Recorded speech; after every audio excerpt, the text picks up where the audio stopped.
Welcome to the Vegas Insider channel here on YouTube. It is the Daily Insider. Kevin Rogers with you here on Thursday, April 22nd, 2021.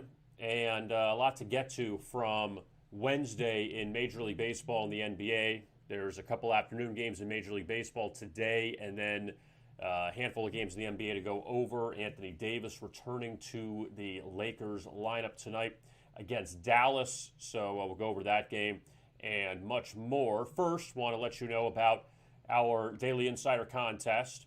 And we had another winner yesterday. As far as how to play in the Daily Insider contest, very easy. If you leave a comment in the comments section below of the video, you leave a winner for Thursday, whether it be Major League Baseball, NBA, NHL, and also your user ID from VegasInsider.com so we can get in touch with you. And you have to be a subscriber, too, to our YouTube channel. If you win your play, which is first the most important thing, if you lose, then you can't win. If you win your play, you'll be in the drawing for a week's worth of handicapper selections of one handicapper on VegasInsider.com. So for 1 week, you'll get their selections for free. And if you have your user ID from VegasInsider.com, you put that there. If you don't, that's totally fine because you can register. Big yellow button here, upper right corner. Check it out on the homepage. And you click on Register Now under Free Membership. And you fill out the information there, your user ID, a password. You create that. You create your user account. It's all free.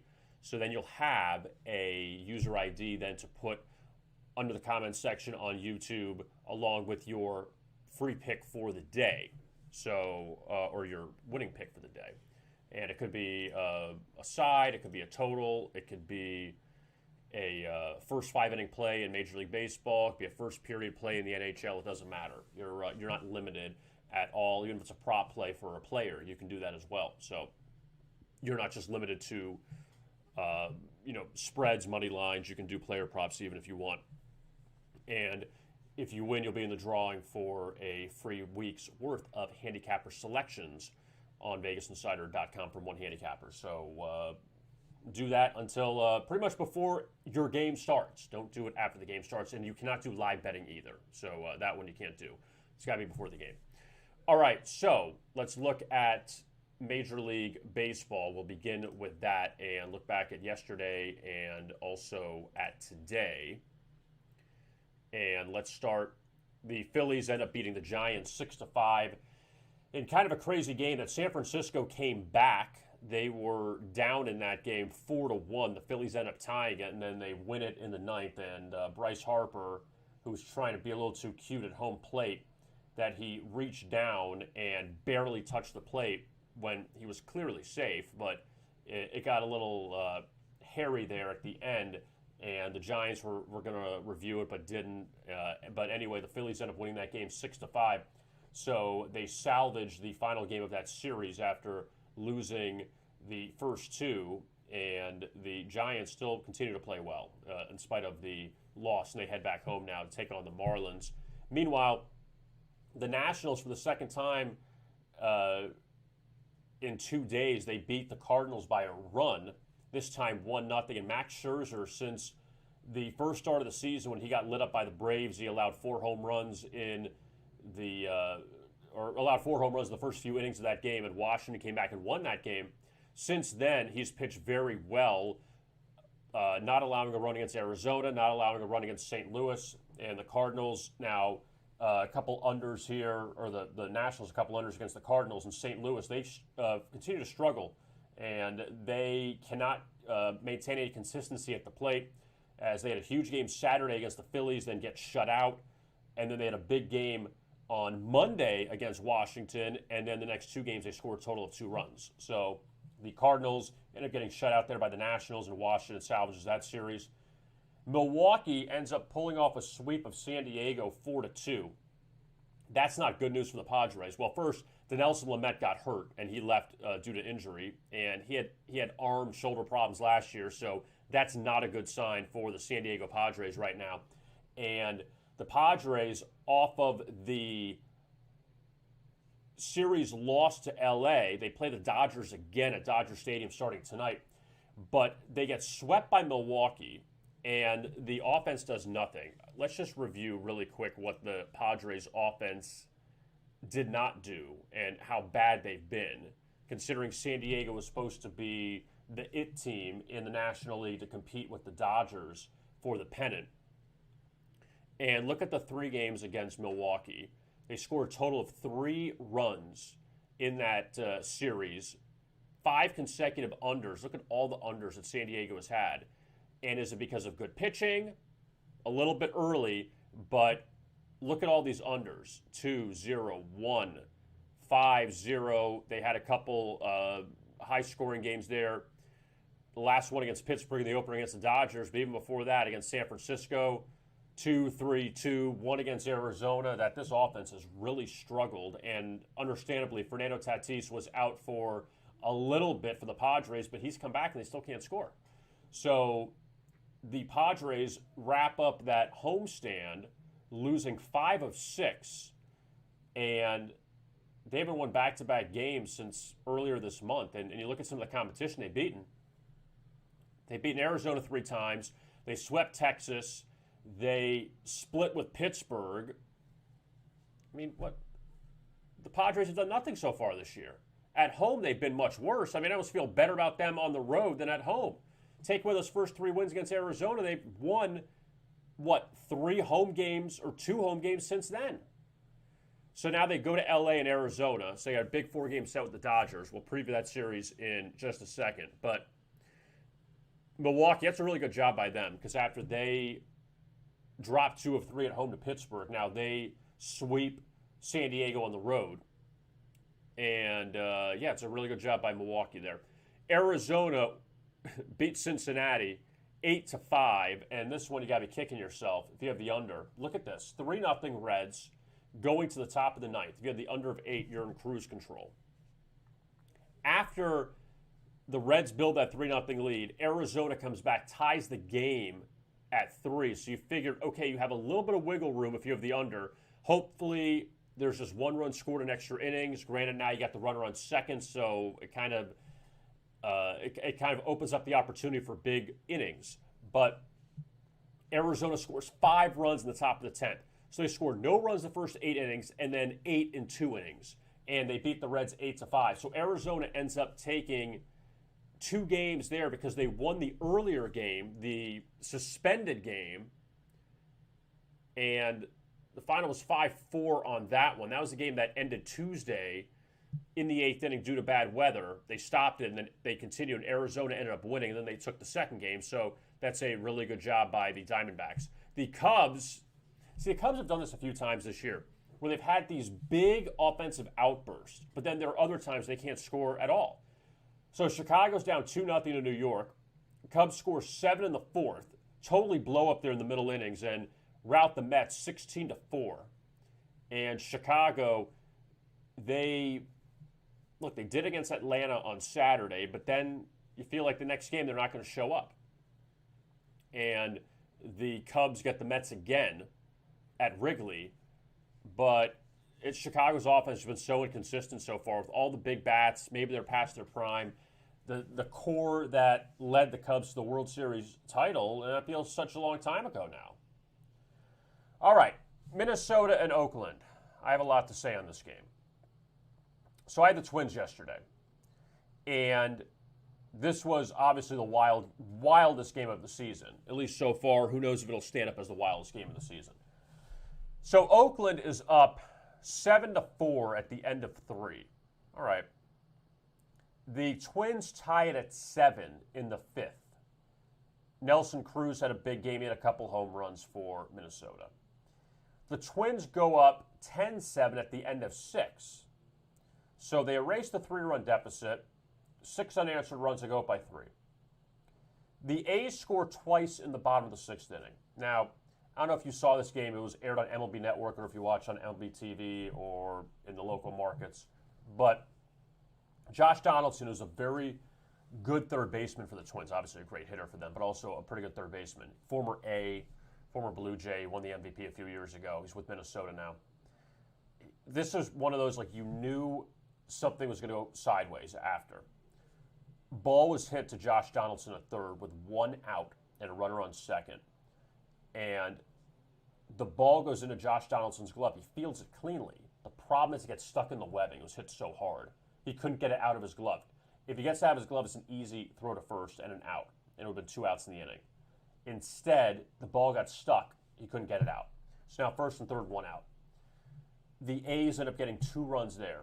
Eventually, they get a base hit, and they get 2 runs to go up, or to cut the deficit down to 10-9. All right, so bad luck there. Go to the 9th inning, and Oakland ties the game at 10 in the bottom of the 9th inning. You go to the 10th inning, and Byron Buxton, who has been phenomenal for the Twins this year, he's great in the outfield. He had a game-saving catch on a line drive that went to center field, and he hits a 2-run blast to left field to make it 12-10 Minnesota in the top of the 10th inning. So you're like, all right, Minnesota's going to win this game now. Go to the bottom of the 10th inning, and Alex Colomé comes in. And there's always that guy, there's always that closer that you never feel easy about. I had the Twins in opening day against Milwaukee. They're up 5-2 in the 9th. Colomé, a little of it was his fault, a little of it was, there was an error too, but Milwaukee tied the game at 5. They eventually won it in 10 innings, and Colomé blew the save in the 9th inning. He comes in now, I'm like, come on. I know there's a runner on second to start off, but you got a 2-run lead. You got to close this out. I believe the first batter was retired, so, all right, you're in good shape. Oakland eventually loaded the bases. There's a ground ball hit to second. Would have ended the game at 12. It was 12-10. Second baseman boots it. Run comes in 12-11. Okay. Still got 2 outs. Still got to get 1 more. Oh, by the way, before that, Elvis Andrus, who was 1 of 9 against Alex Colomé, walked. Guy's 1 for 9 against you, and you walk him. So now bases loaded, 1-run game. And next batter comes up, hits a grounder to third. The ball on the grounder, it's fielded cleanly, airmailed to first base, thrown way over his head, off to the side. It was just a terrible throw, 2-run score, and Oakland wins 13-12.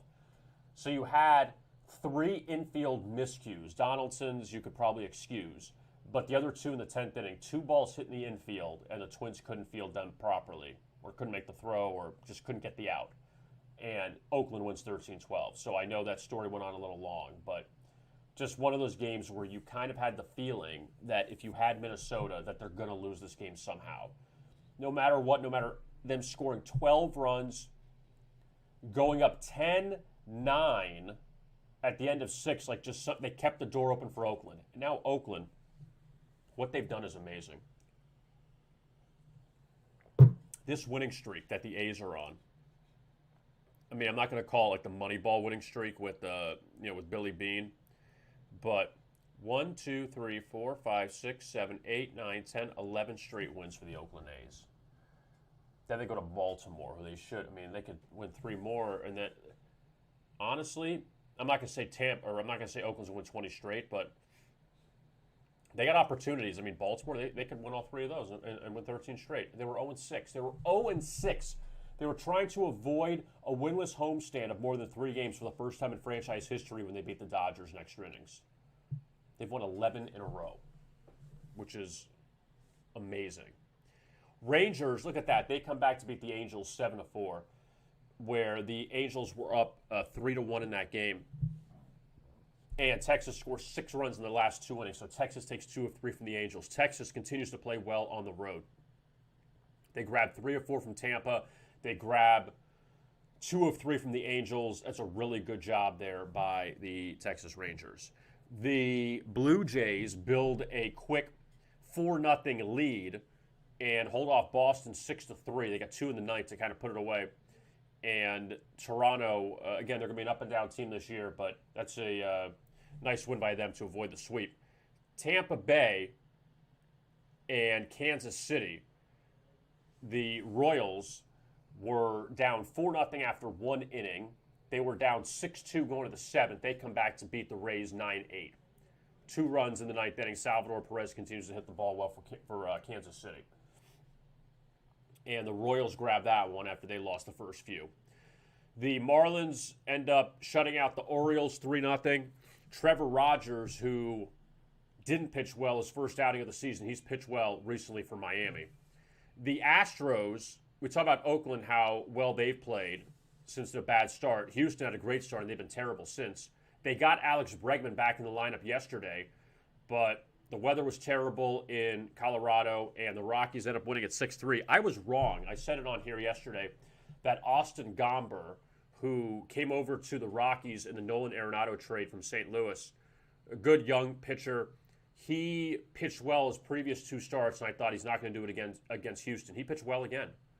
And he's a guy in that rotation besides Marquez and some of the other names in that Colorado rotation. He's actually going to be somebody to keep an eye on when you're getting plus money, especially at home.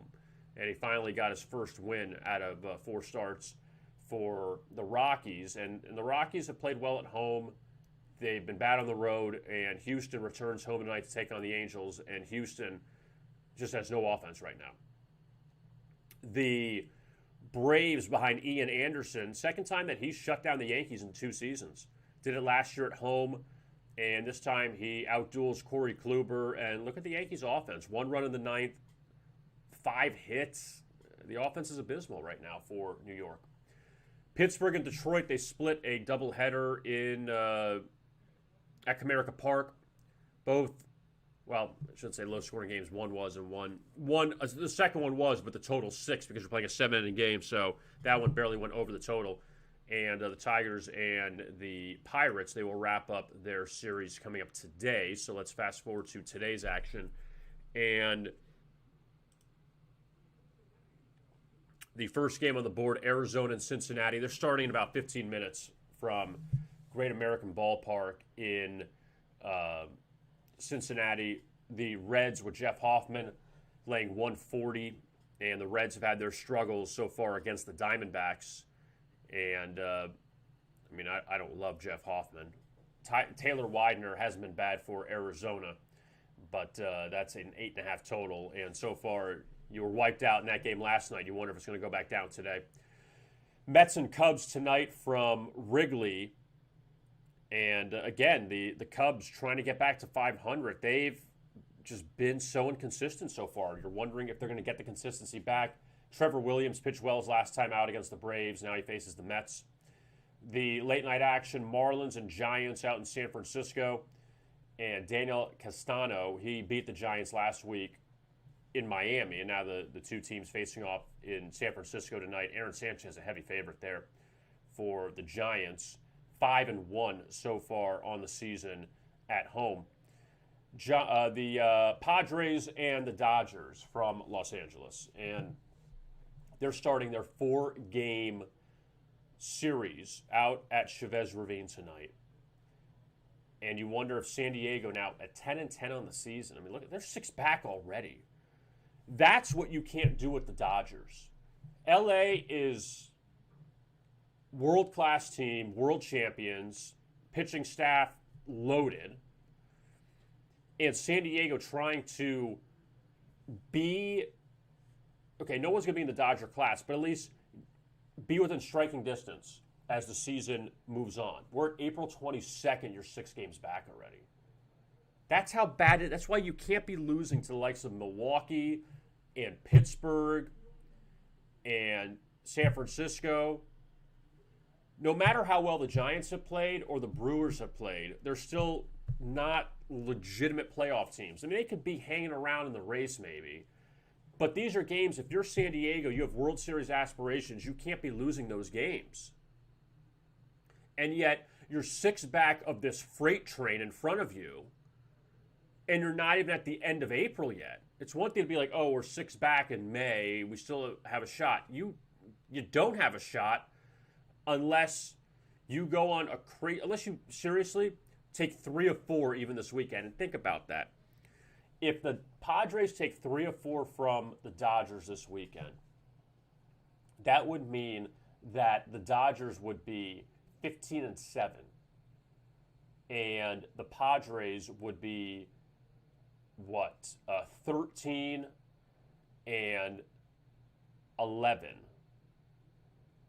All right, I got my math right on that one. So 15-7 would be the Dodgers' record if they lost 3 of 4, and the Padres would be 13-11. Hold on, let me make sure I got this right. All right, 15-7, 13-11. All right. Oh, my bad. Hold on a second. I think I got my math wrong on this one. They're 5 back. Excuse me. I said they're 6 back. They're 5 back. Regardless, you're still 5 back. I'm doing this all on the fly. So if you take 3 or 4, if you're San Diego, you're now 3 back. So you make up 2 games. You still only make up 2 games if you win 3 or 4. So you have a great weekend, and it's 3 or 4. So excuse me on that one. 5 games back. Regardless, still a bit of a hole that they're in against this Dodger team. Walker Buehler takes the mound against Ryan Weathers. Padres have had a good road record, but you played San Diego and Texas. First time you're playing, sorry, Texas and Pittsburgh, excuse me. Texas and Pittsburgh. All right. 2 teams that could finish in last place this year. Now you're playing the Dodgers. The Yankees and the Indians from Cleveland, and the Indians had their game snowed out, rained out, terrible weather in Cleveland last night, and they get the Yankees tonight. So let's see what New York does. They knocked the Indians out of the playoffs last year, and Domingo Germán, he was a favorite last time against Tampa Bay. I mean, look, how do you trust the Yankees? The problem is both these teams, even with Cleveland. When Shane Bieber's not on the mound, I don't know how much I trust the Indians. With the Yankees, Garrett Cole has already had 2 losses, or twice the Yankees have lost with him on the mound. Then past that, I don't know who you trust with the Yankees. You're getting them as a slight underdog tonight, but they're 6-11 and they can't score runs. Seattle's at Boston, and the Mariners going cross country now to take on the Red Sox. Boston off the loss last night to Toronto. Nick Pivetta goes against Justin Dunn. Seattle 5-2 on the road. That's a pretty good job. I know a couple of those wins against Baltimore, but they also won twice at Minnesota. And Seattle's playing with some confidence right now, even though they just lost to the Dodgers. But again, they have 1 run to the Dodgers, but they only got 1 hit. Angels and Astros from Houston tonight.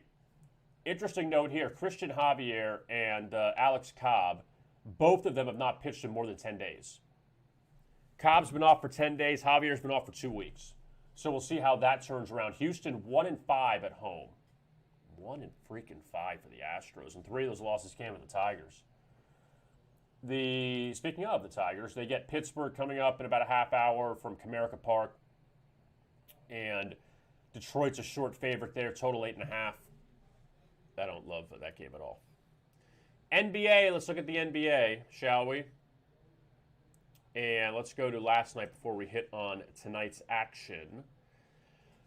Phoenix beats Philadelphia 116-113. That game, Suns closed as a favorite because Ben Simmons was out, Tobias Harris was out, Joel Embiid played, and the game goes over the total due to 76 points scored in the fourth quarter. Now, people like to make the comparison or make the leap to, that's the greatest thing I've ever seen in my life. But you're comparing it to what?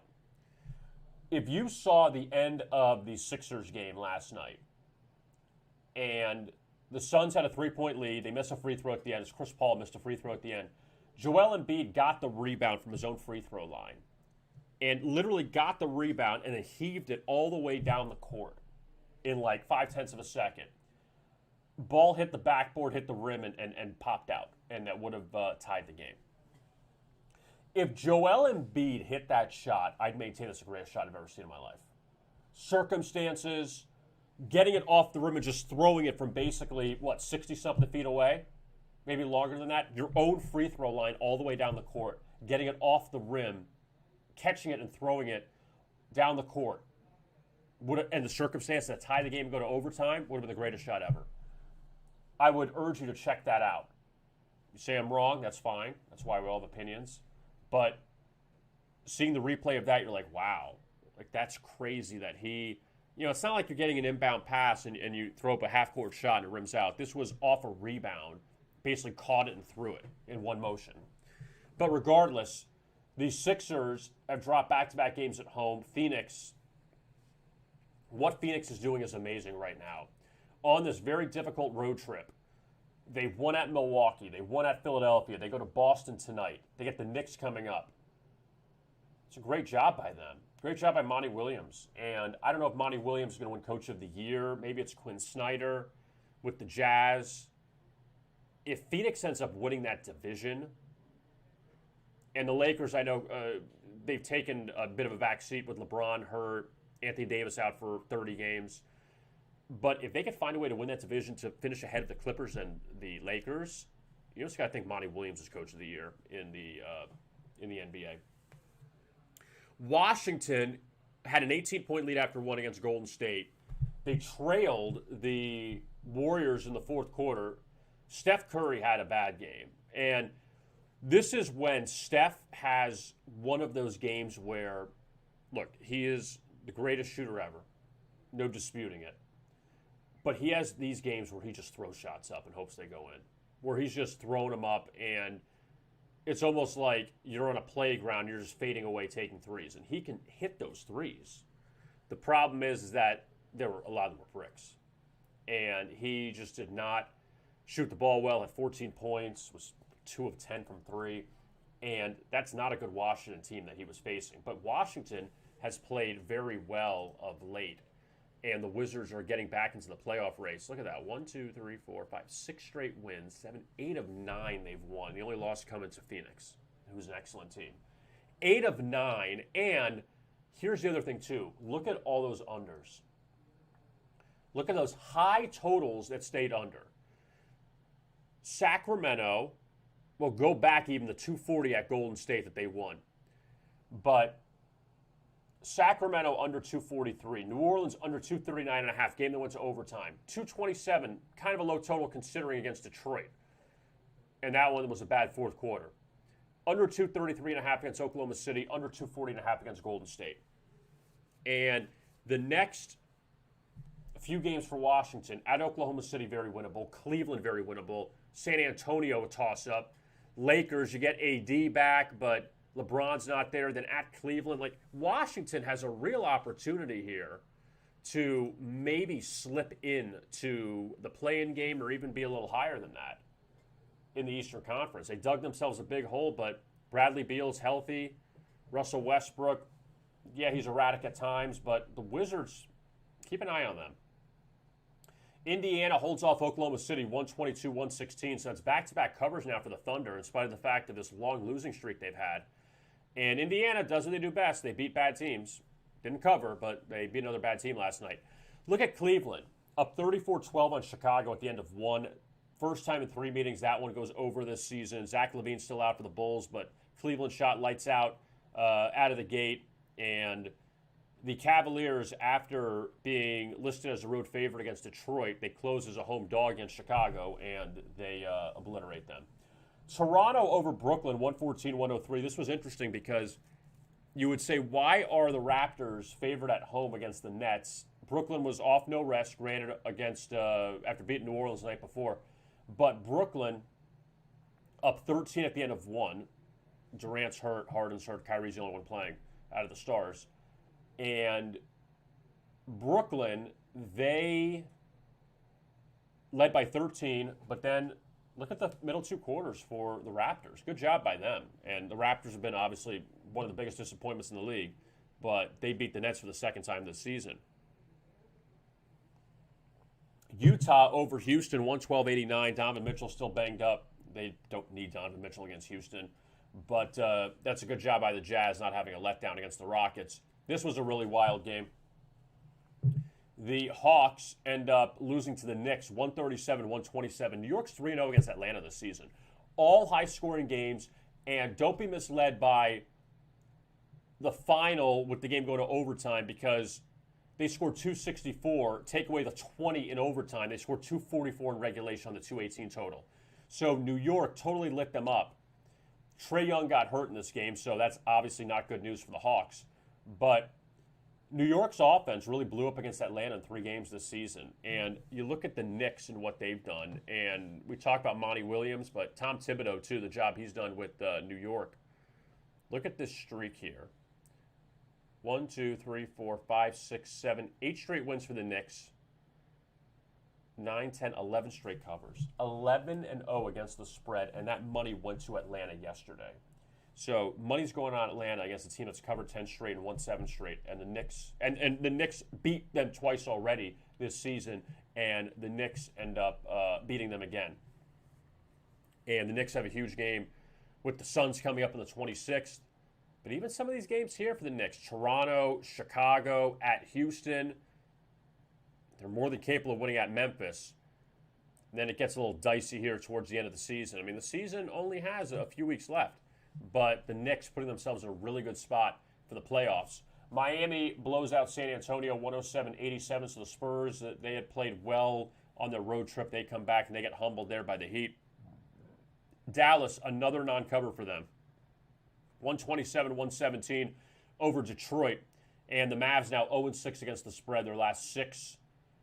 And 0-5 against the spread their last 5 at American Airlines Center. They get the Lakers tonight. Clippers beat the Grizzlies 117-105. No Kawhi. He's out for at least a week with the foot injury. Paul George didn't play last night. Grizzlies go up 15, and they still give up 64 in the second half. This is why the Grizzlies are not going to win the Southwest Division. The last-second loss to Dallas, losing in 2 overtimes to Denver, losing to the Clippers, losing at home to Indiana of late. Memphis has had all these golden opportunities, and they have not cashed in. So Dallas really was the winner last night because San Antonio and Memphis both lost, and the Mavericks end up winning at home. So Dallas really helped themselves get a little breathing room.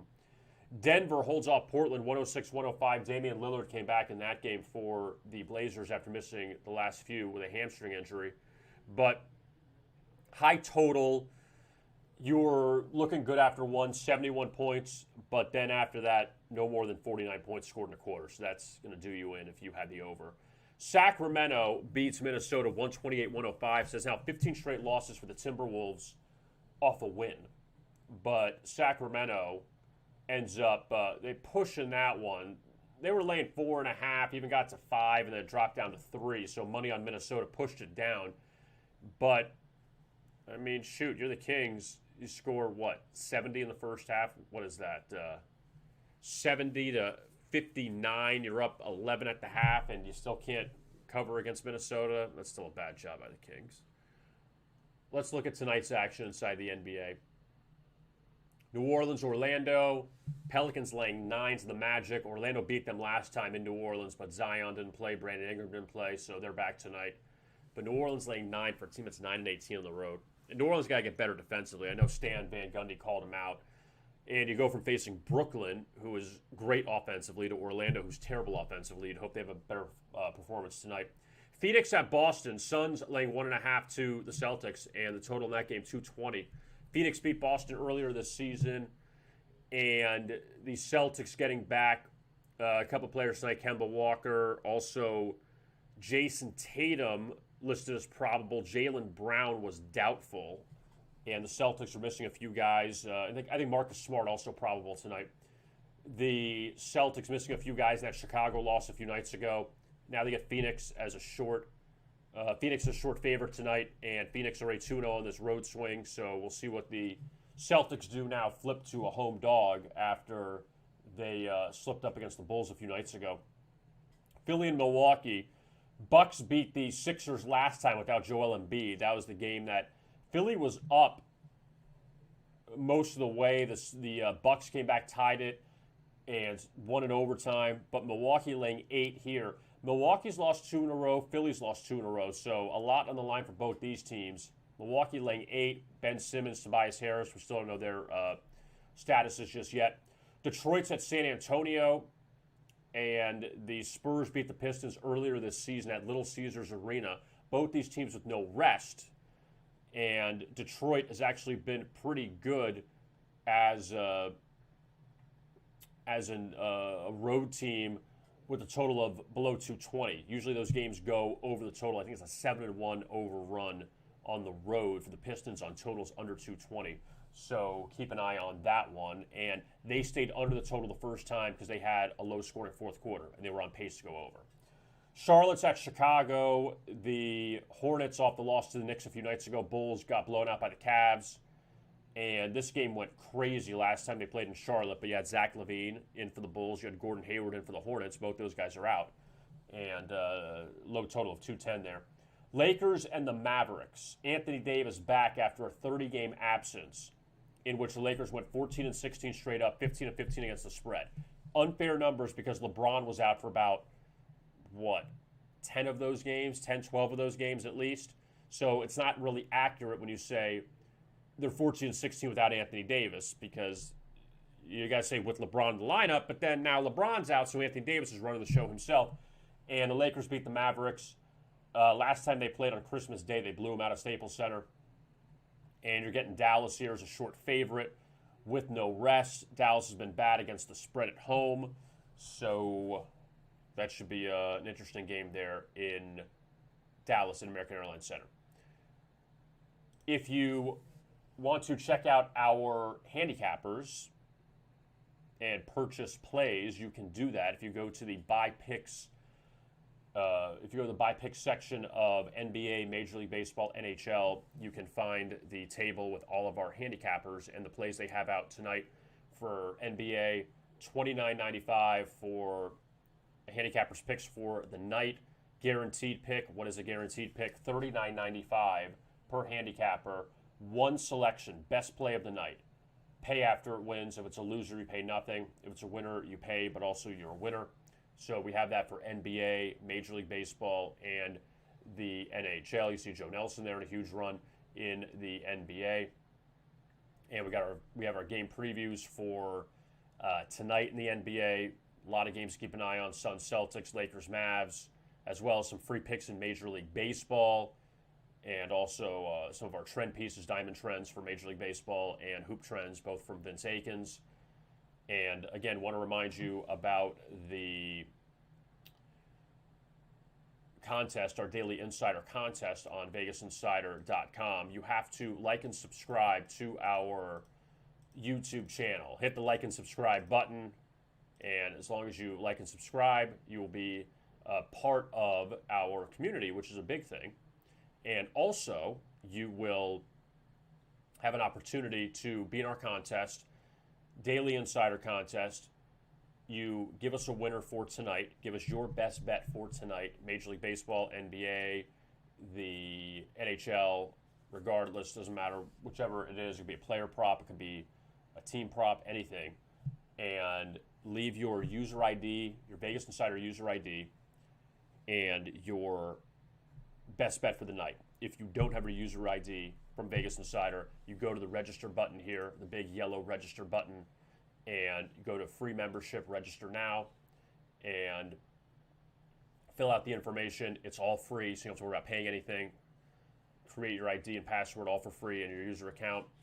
And if you are a winner tonight, you have to win your best bet too. You can't just put up a play and lose. You got to win. If you pick a winner tonight, you'll be in the drawing to win a week's worth of a handicapper of your choosing on VegasInsider.com for 7 days. So that is the prize. And if you don't win today, you can win tomorrow or the next day. So that is what we have going on at VegasInsider.com.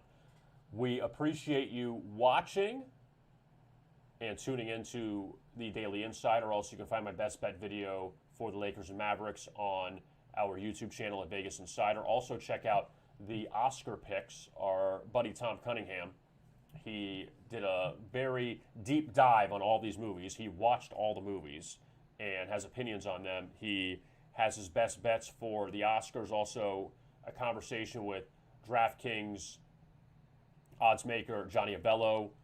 You could check that out as well on our YouTube channel or on our homepage too. We have it for the Oscars. If you want to get ready for the Oscars coming up this Sunday, if you're in one of those legal states that you can bet on it, you can check out those best bets there from Tom. I am Kevin Rogers. Appreciate you tuning in again to the Daily Insider, and we'll talk to you again tomorrow. And as always, best of luck with your bets.